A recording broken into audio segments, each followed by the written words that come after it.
Welcome to 8 with 8, a podcast from Ohio State Support Team 8, where we share what's on our minds and what's in the research from the field of education. We're back with a new season we're calling 8 Great Literacy Learnings, and today we're diving deep into some of the most critical learning we've had in the last few years. SST8's Pam Kennedy and Kim Nagy will talk to Dr. Carol Tolman. She's one of the authors of LETRS, LETRS, which is an acronym that stands for Language Essentials for Teachers of Reading and Spelling. It's a dynamic and powerful professional learning series that has transformed the way that educators go about building new readers, as well as how they diagnose and intervene when students are struggling with their literacy skills. She's also written some great articles on this topic that we will link to in our show notes. Dr. Tolman has presented internationally and is passionate about the importance of empowering teachers with the knowledge necessary to impact change for all children, and that will definitely come through in this episode. Today, Dr. Tolman will help us understand what structured literacy is, and she'll share 8 considerations for how we can use structured literacy to power up our instruction.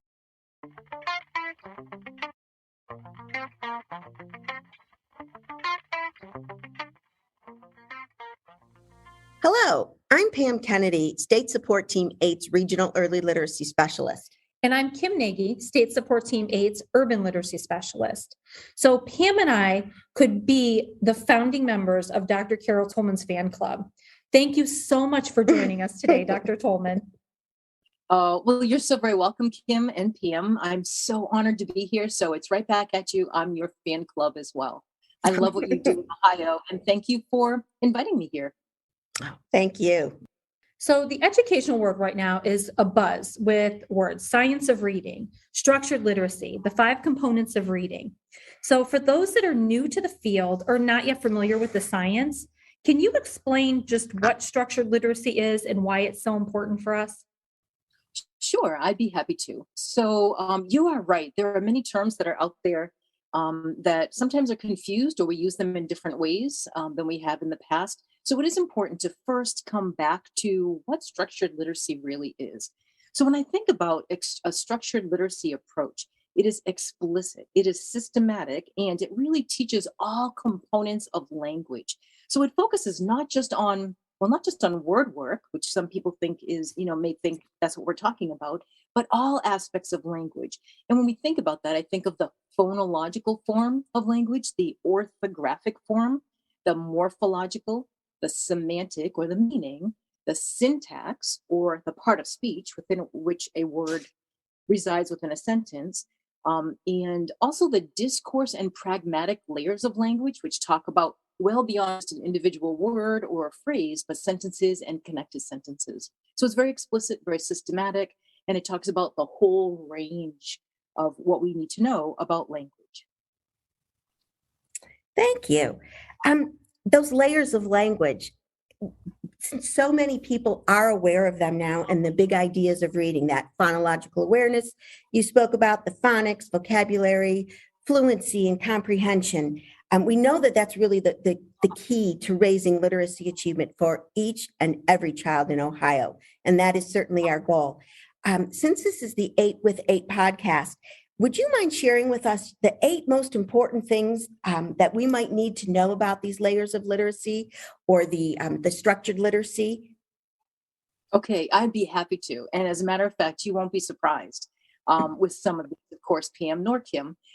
So my very first is teacher knowledge, right? So if I think about the importance of structured literacy, if we don't know what it is that structured literacy is, and what needs to be taught, if we don't understand as an educator how the brain works, what happens with a good reader's brain, and what breaks down when students don't read well, and how to respond to children when they're making some mistakes, right? Responding to their response, then we aren't going to be able to be successful with any approach, not and especially not with a structured literacy approach. So if you ask me for 8 factors that would really influence structured literacy, my first one is teacher knowledge. So programs don't teach children, teachers teach children. That's pretty much how I feel. Well, then we move to a second factor to me is that the teacher alone can't work in a silo. So the community and the structure within the school also needs to be well informed.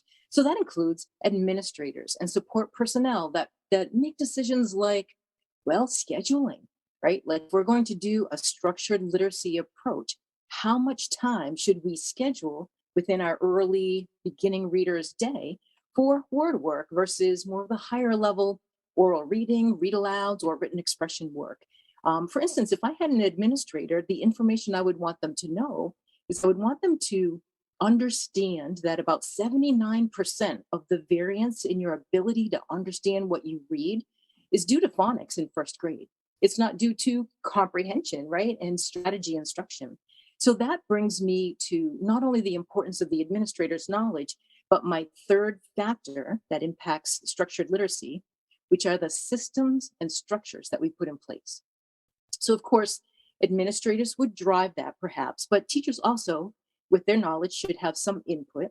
So to me, the structures need to make sure that it's not just a 50-50 balance because that's easy, or, a four square where kids are doing equal amounts of time in different little circles, but that we're really focusing on what it is that it takes to make sure kids master the skills within structured literacy. So there's some whole group, there's some small group, there's differentiated instruction, and they understand what needs to be done within each of those. Carolyn, I'm glad you mentioned that differentiated instruction, because it's not, one size fits all, and it's not even one center or one group for each. It's not balanced like that. It really is. It has to be differentiated for each child. Yeah, and I think sometimes, PM, that gets a little convoluted. Sometimes people think, and I used to too, really, I didn't grow up in the science of understanding reading, and I taught for a long time not understanding this knowledge.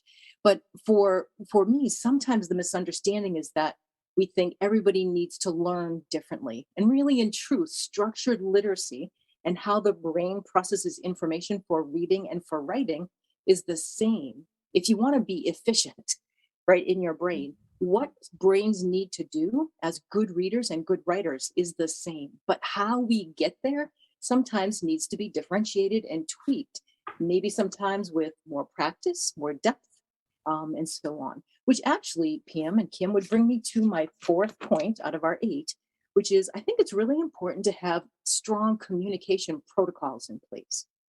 So when we're thinking about a structured literacy system, one of the systems and settings I would put in there would be a way in which a classroom teacher would communicate with interventionist, or a coach who of course would communicate with everyone, or a special educator, or a speech and language pathologist, which we need to let them out of the closet and into the classrooms, right? Really help support children.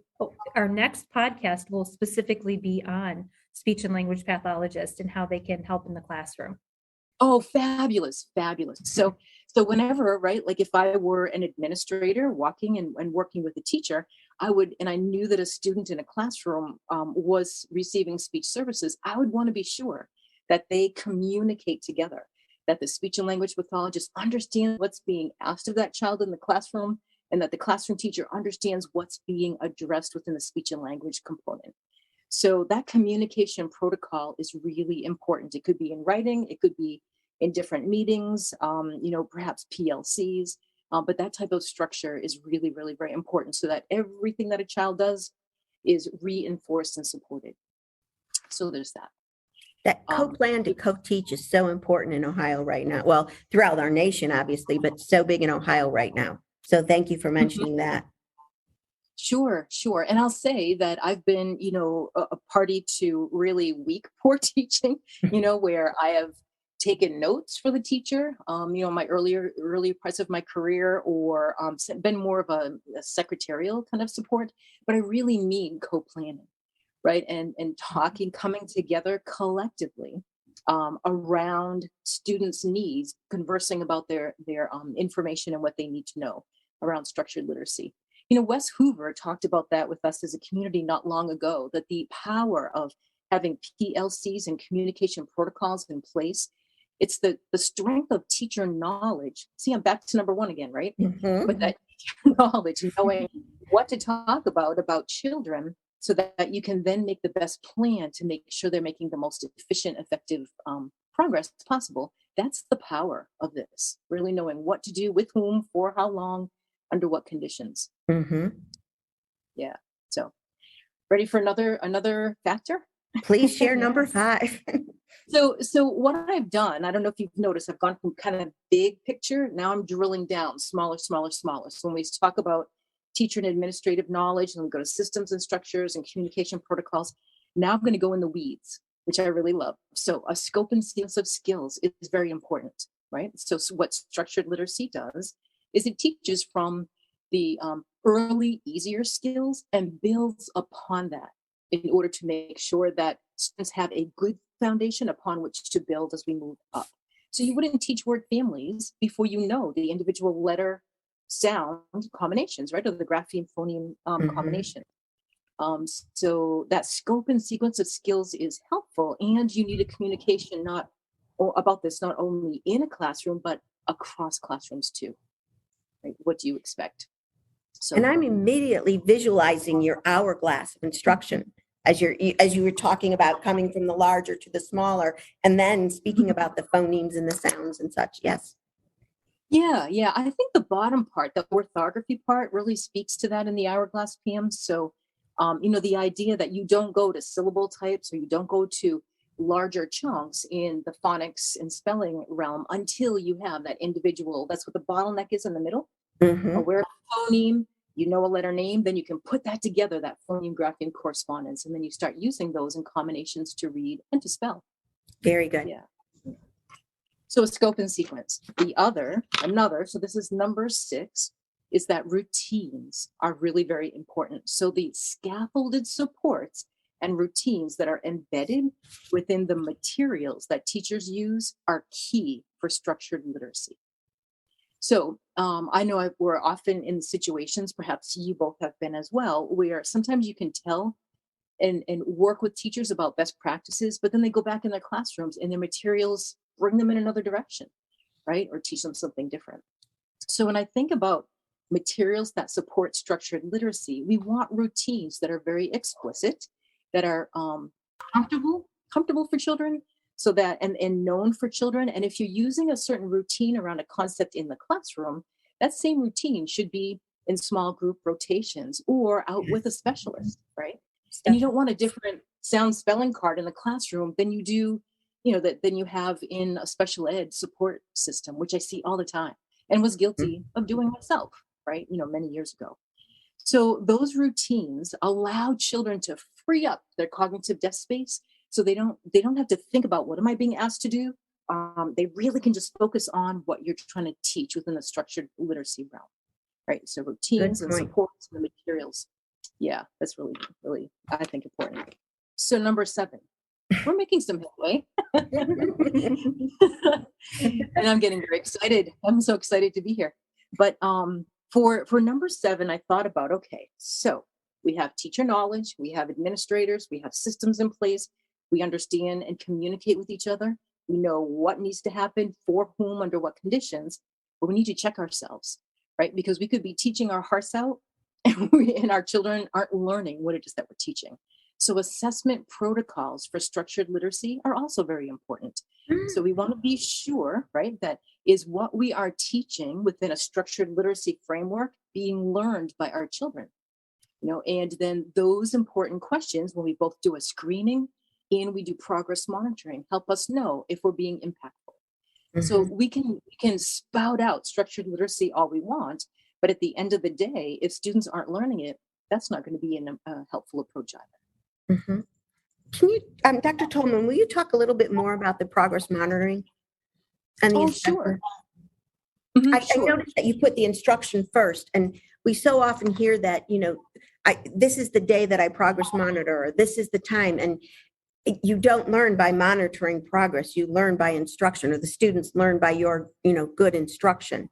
So if you don't mind just sharing your thoughts on that. Sure.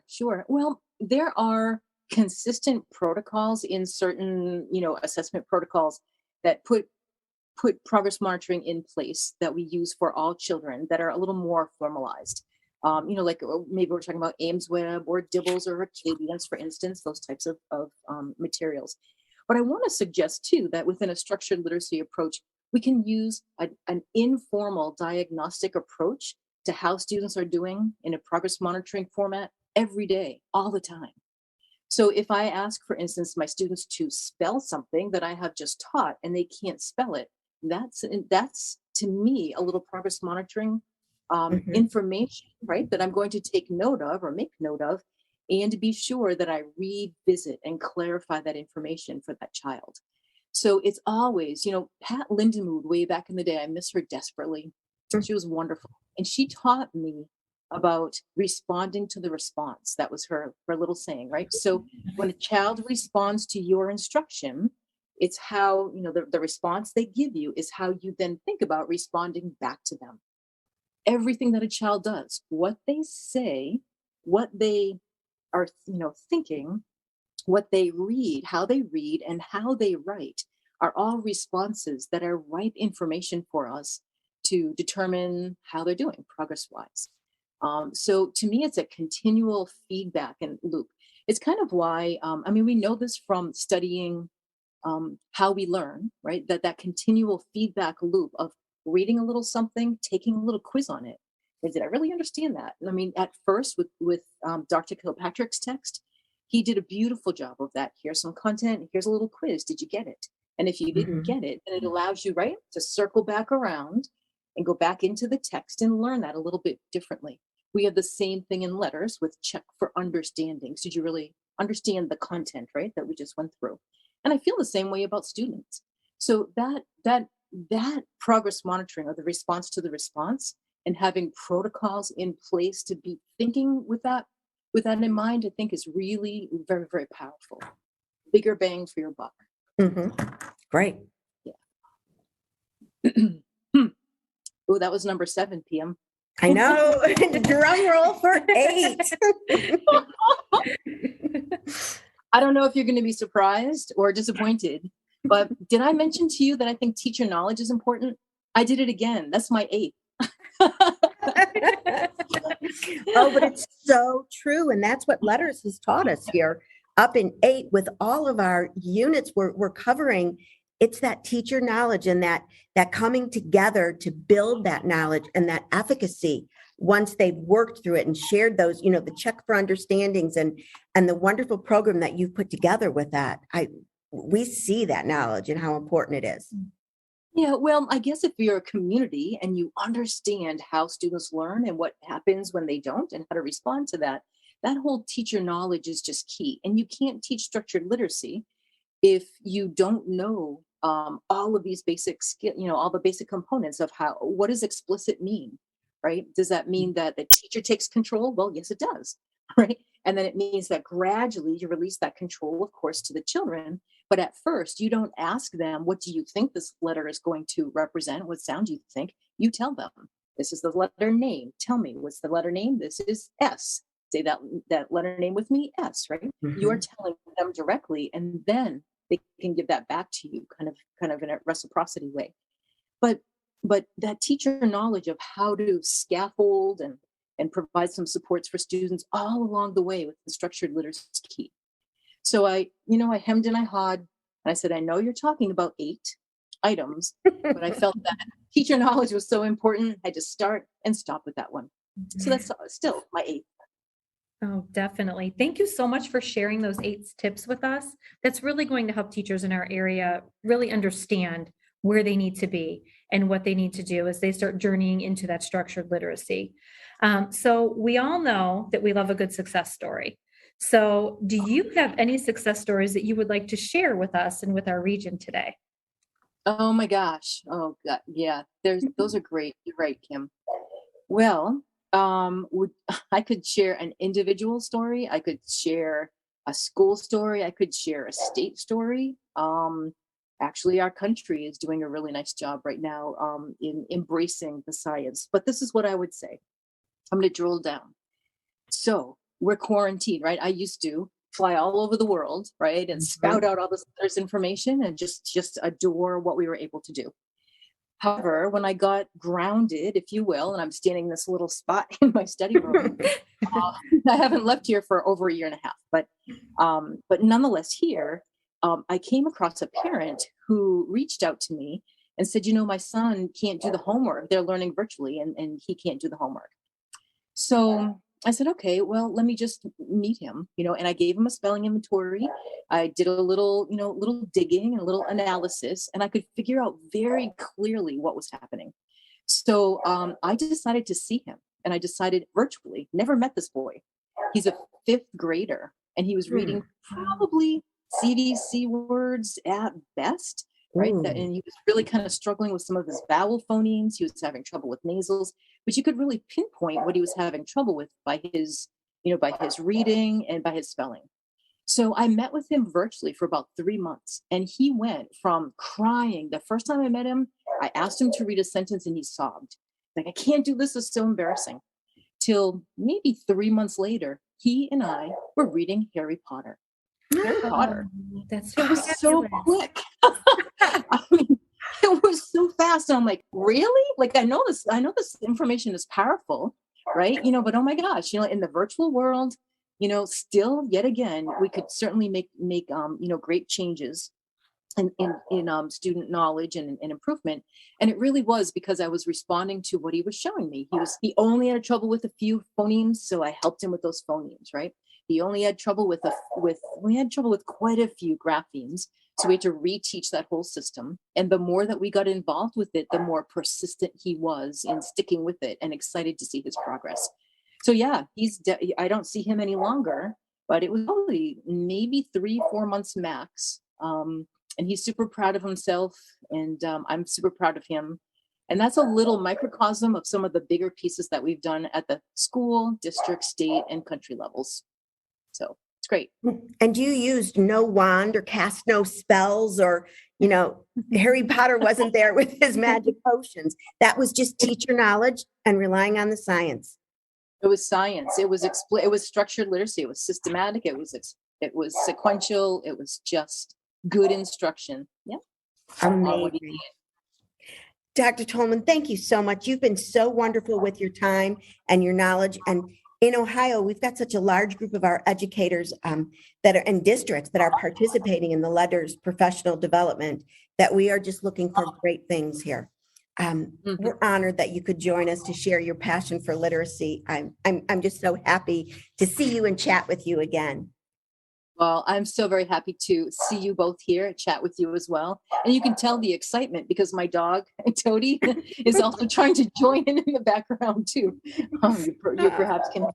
And what I want to say to all of Ohio teachers who are engaged with either LETRS or just learning this content knowledge, thank you for taking that important deep dive into trying to understand best practices. Be kind to yourself. This information takes a long time to roll out. And stay in that learning a little bit longer, right? Like think and really engage in the material deeply, and you'll see some great results, just like my fifth grader. Thank you, Dr. Tolman. And we will be watching. We're going to, Kim, why don't you tell us where we can find some other resources? So if you like today's episode, please join us at our next Regional Literacy Leaders Network session. And we'll talk with others in the field about how we can depend on that science that Dr. Tolman talked about and those tips that she shared as well, and to help us reach each and every child in our state by raising their literacy achievement and changing their lives.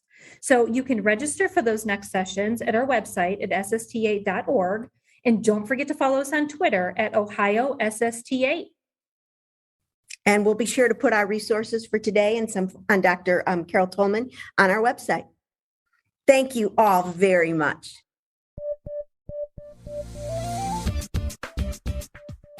And that's it for another episode of 8 with 8. Thank you again to Dr. Carol Tolman for providing so much great information in such a brief amount of time, including a truly magical success story. Dr. Tolman drilled down to 8 critical considerations for powering up structured literacy instruction. Just to recap those 8 great considerations, here's what she shared. Number 1, teacher knowledge. Teachers need to understand how brains learn to read, how learning can often break down, and have effective responses to those common challenges. Number 2, administrators also need to have some of that knowledge so that they can support the structured literacy approach. Number 3, educational systems and structures also need to be built to support structured literacy, including building schedules and prioritizing the most critical skills that students need each year, as well as the ability to differentiate. Number 4, strong communication protocols among educators who collaborate to support literacy development. Number 5, having a scope and sequence of skills for children to grow in based on what we know about how the brain learns to read. Number 6, familiar, explicit instructional routines and scaffolded supports that can help free up some of the brain space so students can just focus on their new learning. Number 7, assessment protocols to confirm that what we're teaching through structured literacy is in fact being learned. And one more time, teacher knowledge and skill. Number 1 and number 8, bookending these considerations because it's just that important. There's so much to know about how to teach reading, and that is why we're devoting another podcast season to it.